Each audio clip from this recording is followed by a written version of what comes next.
as you know, Pride Month is over. It's well over now, but queer media has not taken a breather in jumping on every opportunity to make everything gay, including Superman.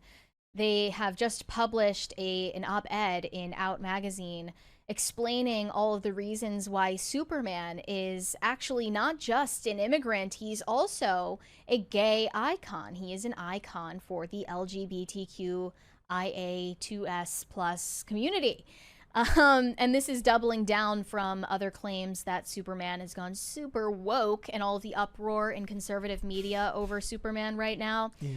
Mainly stemming from James Gunn's comments, and we'll get into other comments after this. But here were their explanations for ways that Superman is and always has been a queer allegory.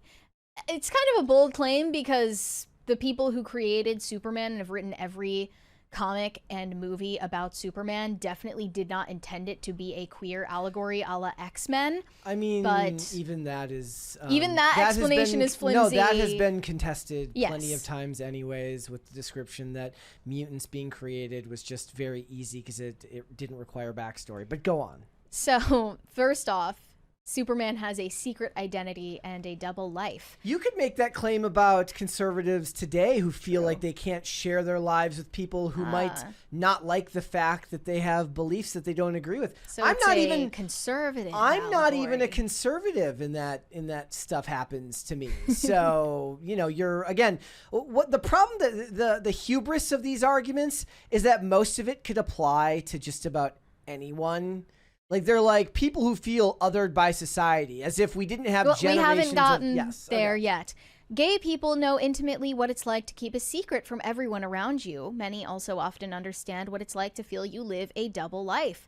The concept of a secret identity is a clear allegory for being in the closet and for the idea of passing for trans people. Many queer people feel they have to pass as straight or as cis while in public to protect their true identity and protect their safety.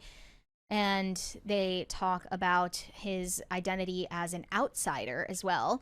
They mention James Gunn's comments about Superman being an immigrant. Superman is not like most people, not like most men. He knows he is different and has to navigate the world and all his relationships, knowing that most people will not be able to relate to significant parts of his life. These same things can often be said for queer people, who are often found in community with each other precisely because they are different. Most of the population is not queer, and many people even find understanding queerness to be difficult. If queer people are outsiders, at least superheroes are too. They mention quote from Jace Peoples about Man of Steel. More than any Superman film before, Man of Steel presents Clark Kent as an outsider struggling to find his place in a society where he does not see himself reflected. It's a predicament not unfamiliar to many in the LGBT community, especially those who grew up in an era before gay characters were commonplace in media, when others like us could be discovered faster than a speeding bullet through the internet. And this is the most far-fetched argument of them all. Superman's hyper-masculinity. Superman's name declares him as the ultimate man. He's handsome, strong, and has a body like the men you'd find in a Tom of Finland drawing. While straight men admire Superman's masculinity, gay men find it both aspirational and hot. Okay, so here's the thing. First of all, straight men also find him aspirational. And hot. The point being... there's no denying that there's a little something homoerotic about superheroes in general. The point being is that the masculine power fantasy is the idea of being on the plane when the terrorists are there and saving the day. That's got very little to do with masculinity and everything to do with what you view your calling as a male in society, meaning that you as a man cannot help but think about those things. I would question any dude who hasn't at least had that thought at least once, because it is ground into us from a young age, that being a protector or being somebody that will sacrifice himself for the good of others is a good thing for a male to be. It's how families are built. It's how generations are then continued onwards through that self-sacrifice. It's why one of those discussions, I remember like last year, about the woman who was she was at like a restaurant outside and she was getting robbed and like men didn't help her. Right? Like there was a man who like escorts the woman he was with in his table to safety. Right. And doesn't help her. And there was an uproar about what was his place to do. And it was everything from he should have absolutely done something about it, with a lot of people being like, if it was me there, the blustering online, right? If it was me there, that threat would have been neutralized in like 5 seconds. And then other people saying that his responsibility is to his wife and his children, or his whoever he was with there, and it's his job to make it home.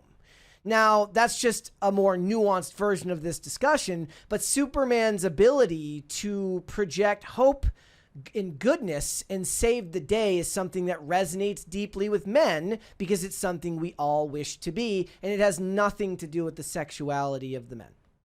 Right. I mean, I think that the writers of this piece are more so referring to David Corenswet's bulge in those rich paparazzi pictures than anything about Superman's character as a man. They're talking about his physique. So, yeah, there's a difference in what they're focusing on. And they also, of course, mention the Superman costume, spandex, a bright cape, and underwear on the outside. Did I describe Superman's costume? Or an outfit that you would see at any Pride festival? Of course, gay people are often drawn to the fashion sense of superheroes, and Superman's costume is one of the all-time greats. No matter how much conservatives complain, Superman's story is an immigrant story, and it's also a queer story. Queer people have always seen themselves in superheroes and will continue to do so. If conservatives want heroes that don't represent the queer community, they need to look elsewhere. You're wrong. They're wrong. We wrong. know that. First of all, here's the thing. It doesn't make it a queer story. It makes it a story that you, as a queer person, as a gay person, as a bisexual person, can find relevance in. That doesn't make it your story. Also, because it's poorly researched, because you didn't even try to use the gotcha moment of Jonathan Kent, his son, who's bisexual now in the comics. So you could have used that as some type of comparison about his acceptance for representation and his acceptance of his own family. Most people don't accept that as. But I'm saying they would have said, like, take that, you incels. Well, they did when that came out. Yes. But I'm saying they didn't do that in this article. We have a 20 from Jet Morbid. Hi, first, there needs to be a divide in the millennial generation pre and post 1990.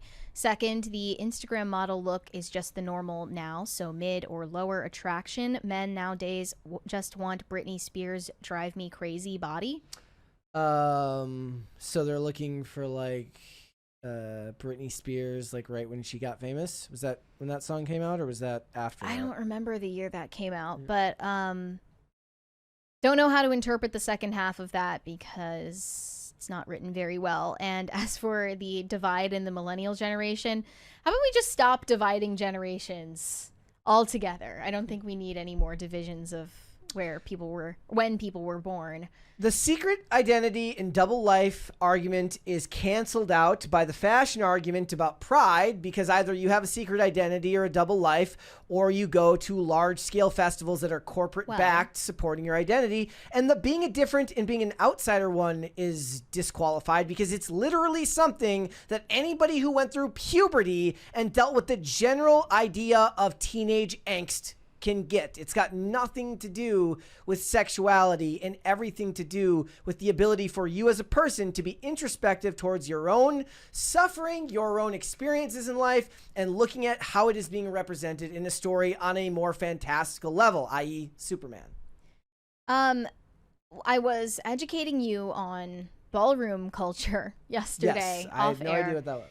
And it is referring to men who were living in, pre-modern society when they had to hide that they were attracted to other men, that they enjoyed cross-dressing, etc.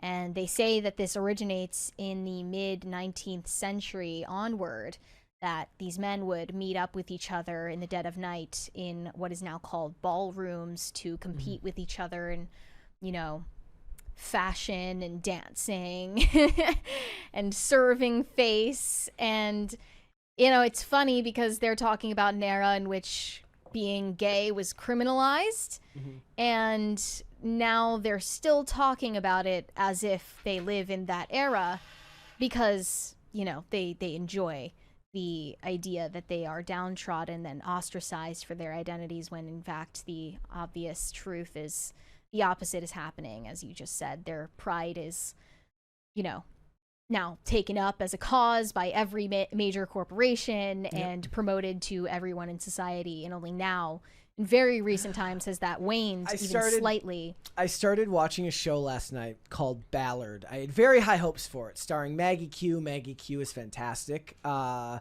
Nikita, all sorts of stuff. Designated Survivor, if you like the early seasons of Designated Survivor. And apparently it's a spin-off of Bosch Legacy, which I did not see. I watched the first 3 or 4 seasons of Bosch. I really, really like them. And in this show, every male character is just awful. They're just awful, except for John Carroll Lynch's character, who is kind of great. You know, they kind of dunk on him a bit because he's a bigger dude, and they kind of make fun of his weight a little bit. But he was at least a reasonable character, at least as far as I made it. He was the only gay male. All of the straight men were just awful people. And that's the way representation goes a lot of times in media for the straight men that you're claiming are the dominant narrative in society. Is you get shows where just the entirety of patriarchy, meaning straight men, are evil or are portrayed as evil. We don't live in the lopsided society that you still delusionally believe it to be in, at least as far as it's portrayed online. Thanks for watching. Listen to full episodes of Pop Culture Crisis on Spotify. Keep up with us on social media and make sure you subscribe and ring that bell so you never miss the show. Bye, guys.